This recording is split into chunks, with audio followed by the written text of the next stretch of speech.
En çok hangi rengi seversin diye fazlasıyla genel bir soru var, bilirsiniz.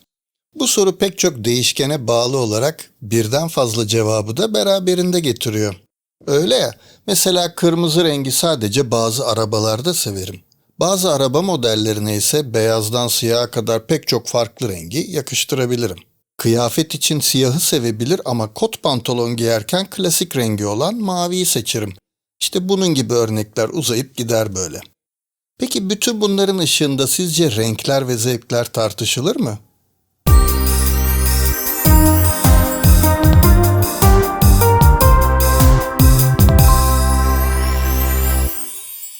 Uzun bir aradan sonra yeniden herkese merhaba. İç mekan tasarımı, kişilerin yaşam tarzları, zevk ve beğenilerini yansıtırken konforlarını sağlayan, bilim ve sanatın harmanlandığı bir iş. Dekorasyonu yaparken mekanı ahşap, metal, seramik, cam, kumaş, boya gibi pek çok malzeme ve rengi ekleyerek kompozisyon oluşturacağımız boş bir tuval olarak düşünebiliriz. Tasarım süreci yaratıcı bir yaklaşım gerektiriyor. Mekanda yaşayacak olanlar uzun saatlerini hatta günlerini oralarda geçirecekleri için bu süreçte işlevselliği de düşünerek kullanacağımız renklerin psikolojisini, insanlar üzerindeki etkilerini hesaba katmamız gerekiyor. Renk konusuna girmeden önce renkleri algılamamızı sağlayan ışığı anlamamız bence önemli. Işık konusundan daha önceki bir videomda bahsetmiştim. Eğer izlemediyseniz yukarıdaki linkten önce onu izleyip sonra bu videoya devam etmenizi öneririm. Renklerin ruh hallerimiz, bilişsel işlevlerimiz, yaratıcılık ve üretkenliğimiz üzerinde etkileri var. İşte bu etkilere de renk psikolojisi adını veriyoruz. Rengin ruh sağlığımız üzerindeki etkilerinin araştırılması ve bu etkilerin insan sağlığında bütünsel faydalar sağlamak amacıyla kullanılması bildiğimiz kadarıyla Antik Mısır'a kadar uzanıyor. Örnek vermem gerekirse Antik Mısırlılar kırmızının kan dolaşımını arttırıp kimi zaman öfkeyi tetiklediğini, yaşamı simgeleyen mavinin ise ağrı kesici etkisi olduğunu düşünüyorlarmış. Bugün de durum pek farklı değil aslında. Mavi veya yeşil gibi sakinleştirici renklerle çevrili olduğumuzda rahatlıyor, kırmızı, bordo, turuncu gibi canlı renklerle çevriliyken kendimizi daha enerjik ve tutkulu hissediyoruz. Beyaz veya gri gibi nötr renkler insana kendini dingin hissettiriyor. Ancak şunu baştan söylemeliyim ki seçim yaparken renklerin mekanın bütünü içindeki konumu, ışık alışı, rengin tonu gibi etkenleri göz önünde bulundurmamız gerek. Salonumun duvarlarını yeşile boyadım, tamam, artık sakinleştirici olacak diye düşünmek de yanlış olur. Zaman içinde renklerin psikolojisi üzerine çok sayıda araştırma yapılmış. Çıkan sonuçlara göre insanlar renklere farklı tepkiler veriyorlarmış. Yani renklerin etkileri benzer görünse de her bireyin standart renk şemalarına farklı tepkiler verebildiği anlaşılıyor. Mesela bazıları siyahı moral bozucu, iç karartıcı bulurken bazıları ise siyahın işlevselliği ve düzeni temsil ettiğini düşünerek tercih ediyor. Kimileri kırmızıyı tehditkar bulurken kimilerine ise kırmızı ilham veriyor. İç mekan tasarımında renk deyince sadece duvar rengini algılamamalıyız. Duvarlar, mobilyalar, doğal unsurlar, dekoratif parçalar, ışık ve armatürlerin rengi de bir bütün olarak ruhsal durumumuzda etkili. Bahsettiğim tüm bu unsurlar için renk kombini seçerken öncelikle kişiliğiniz ve zevkinize göre seçim yapmanızı öneririm. Yani aslında sevmediğiniz bir rengi sırf moda olmuş diye de seçmeyin. En çok hangi renkleri seviyorum, hangi renkler beni mutlu ediyor, rahatlatıyor gibi soruların cevaplarını bulun. Böylelikle renk seçimi için yol kat etmiş olursunuz. Belki bir dergide görüp çok beğendiğiniz renk kombinini evinize uyarlamak istediniz. Orada hangi unsurların etkisiyle güzel durduğunu, bu unsurların sizin evinizde ne kadar var olduğunu kavramaya çalışın. Bileşenleri analiz edin. Bu şekilde görüp beğendiğinize yakın bir bütünlüğe yaklaşırsınız. Eğer analiz etmeden sadece kopyalamayı seçerseniz, uyguladıktan sonra dergi sayfasında gördüğünüz gibi hissettirmediğini, oradaki kadar beğenmediğinizi fark edip üzülebilirsiniz. İç mekan tasarımında yaygın kullanılan renklerin zihnimiz üzerindeki etkileri nelermiş? Şimdi biraz da ona bakalım. Kırmızı, duyguları bütünüyle temsil eden en canlı renktir. Genellikle tutku, heyecan ve enerji gibi yüksek duygularla özdeşleştirilir.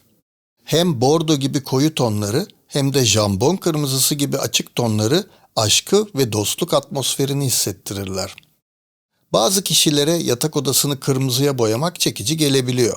Ancak bu rengi misafirlerinizi ağırladığınız ve enerjik olmasını istediğiniz genel alanlarda kullanmanız daha iyi olur.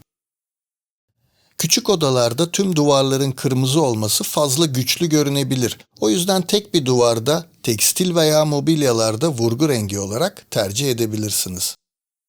Sarı, güneş ışığıyla eş anlamlı olduğu için genellikle mutluluk ve iyimserlik gibi duygularla bağlantılıdır. Küçük, karanlık, kapalı bir alanınız varsa sarıya boyayabilirsiniz. Böylece mekana gün ışığı alıyormuş gibi neşe katmış olursunuz. Mutfak, yemek alanları, koridor ve banyolar için sarı önerilebilir. Tabii ki doğru sarıyı seçmeye dikkat edin. Çok parlak bir sarı ajitasyon duygusunu tetikleyebildiği gibi donuk bir sarı da insanın kendini güçsüz ve hasta gibi hissetmesine sebep olabilir. Sarı ayrıca altın rengiyle yakın ilişkisi nedeniyle zeka ve refahla da ilişkilendirilir. Sarı mobilyalar veya koyu sarı aksesuarlarla güzel bir stil yaratabilir, altın renklerini de ortamı boğmayacak kadar bir yoğunlukta tercih edebilirsiniz. Turuncu oda rengi olarak yaratıcılığı besler, enerji verir. Sarıda olduğu gibi neşe duygusunu hareketlendirir. Ziyaretçilerinize sıcak bir karşılama sunmanıza yardımcı olur. Yine sarının da uygun olabileceği banyoda ya da iştahı arttıracağı için mutfak ve yemek odası gibi yerlerde turuncuyu kullanabilirsiniz. Tabii ki diyet yapmıyorsanız. Spor ve egzersiz yaptığınız alanlarda enerjisi sebebiyle turuncuyu kullanabilirsiniz. Gevşeyip rahatlamak istediğiniz mekanlardaysa turuncu rengi seçmezseniz daha iyi olur.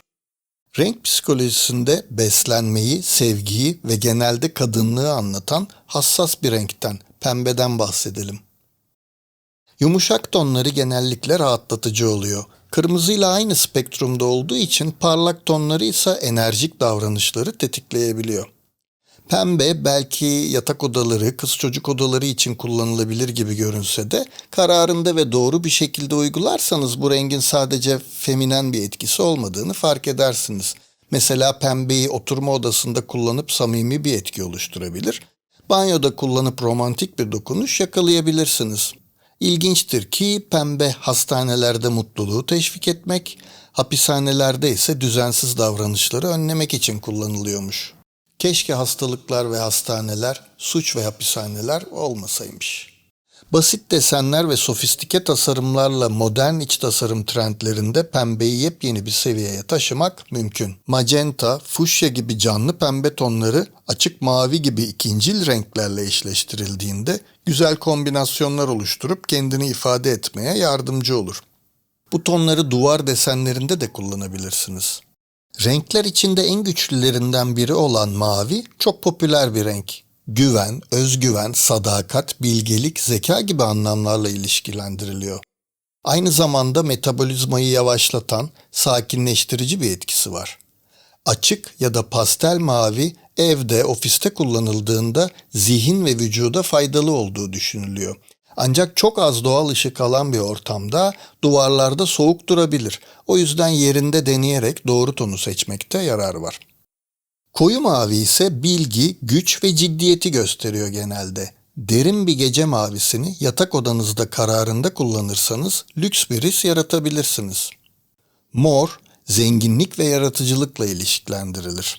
Güzel, ihtişamlı ama zor bir renk. 18. yüzyıla kadar mor rengi elde edebilmek çok zor, zahmetli ve dolayısıyla pahalı olduğu için ancak krallar ya da çok zenginler bu renge ulaşabiliyormuş. İşte bu yüzden de zenginlik göstergesi olmuş. Lavanta gibi morun açık tonlarını mesela yatak odasında, duvar ya da sadece bazı aksesuarlarda kullanıp dinlendirici bir etki yaratabilirsiniz. Modern bir mekanda mor rengi yine modern sanatla birlikte vurgu olarak kullanarak çok keyifli bir atmosfer yaratmakta mümkün.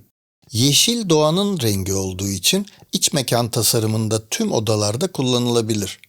Büyümeyi, tazeliği, uyum ve doğurganlığı sembolize eder. Genellikle de güvende hissettirir. Dekorasyonda ana renk olarak yeşili seçerek sakinleştirici bir etki yaratabilir, açık yeşili gri ile birlikte kullanarak modern bir görünüm yakalayabilirsiniz. Ancak diğer renklerde de olduğu gibi yeşilin farklı tonları tamamen farklı duygular uyandırabilir. Mesela koyu yeşil hırs, açgözlülük ve hatta kıskançlıkla ilişkiliyken zeytin yeşili geleneksel olarak barışın rengidir. Tabii ki mekanda birbiriyle uyum içindeki renkler ve tonlar kullanıldığında o kadar kesin anlamlar çıkarmak da doğru olmayacaktır. Gri özellikle iç tasarımda son yıllarda etkisini arttıran bence çok önemli bir renk. Aslında nötr bir renk gibi görünse de ona sadece tek bir renk diyemeyiz. Çünkü gri'nin içinde siyah ve beyaz var. Beyaz içinde gökkuşağının tüm renklerini barındırıyor. Dolayısıyla bulunduğu mekanda çevresindeki renkleri yansıtarak gri'nin kendi görünümünü de önemli ölçüde etkiliyor. Gri'nin tonunu seçmek mobilyadan duvara, aksesuardan perdeye kadar zor ve bir o kadar da önemli bence. Sadece moda olduğu için tercih edilmiş ancak yanlış ton seçimi sebebiyle hayal edildiği gibi olmamış ortamları maalesef çevremde görüyorum. Mesela ben farklı yerlere yaptığım aynı tip mobilyalarda bile ışık, mekandaki diğer mobilyaların renkleri gibi ortam verilerini baz alarak farklı gri tonları kullanıyorum. Doğru sonuca da böyle ulaşıyorum. Çünkü gri renk mekanda doğru kullanıldığında çok keyifli bir etkisi oluyor. Siyah genel bir bakışla sadelik ve işlevselliği ifade eder. Ancak mekanda birlikte kullanılan renkler ve dokularla bütünleşince sadelik yerine ihtişam, modernlik yerine kasvet veya gizemli bir etki de yaratabilir. Mesela siyah duvarları hatta tavanı olan bir mekan altın rengi ve uygun aksesuarlarla ağırbaşlı ve lüks bir his verirken kırmızı, beyaz, mavi gibi başka renklerle eşleşerek çok güzel modern kontrastlar oluşturabilir. Eğer duvarlarda siyah kullanacaksanız mobilyalardan birinde siyahla güzel zıtlık oluşturacak iddialı bir renk tercih ederken aksesuarlarda da abartıya kaçmadan altın, pirinç ya da gümüş rengi kullanabilirsiniz. Ve tabii ki tüm renkleri içinde barındıran beyaz. Tahmin edeceğiniz gibi beyaz saflığı ve temizliği simgeliyor. İç mekan tasarımında da simgelediği bu anlamlar yanında yenilik, ferahlık gibi duyguları da çağrıştırdığı ve seçim yaparken pratik geldiği için sıklıkla tercih ediliyor tabii. Ancak uzun vadede sürekli tek renkli beyaz mekanlarda bulunmak vücut sistemimizi olumsuz etkileyebilir. Bu sebeple beyaz mekana bazı vurgu renkleriyle başka tonlar eklemek faydalı olacaktır. Tüm bu bahsettiğimiz renklerin uygulamasını ve üzerimizde bıraktığı etkileri tabii ki sadece duvar boyası olarak düşünmemek gerektiğini bir kez daha hatırlatmalıyım. Duvar rengiyle olduğu gibi kimi zaman perdeyle, mobilya ya da seçeceğimiz aksesuarların renkleriyle mekana istediğimiz bütüncül etkiyi verebiliriz. Renkleri ve renk tonlarını seçerken bütün içindeki uyumu hatta bazen aykırılıklardan doğurabileceğimiz güzellikleri de hesaba katmalıyız. Renklerin üzerimizdeki psikolojik etkilerini bilmek, seçimlerimizin doğruluk payını arttıracak, hedeflediğimiz kaliteli ortamı yakalamamızı kolaylaştıracaktır. Bununla beraber renk seçimlerinde özgürlüğünüzü kaybetmemenizi de öneririm. Çünkü başka birine farklı hissettiren bir renk ya da renk tonu size bambaşka hissettirebilir.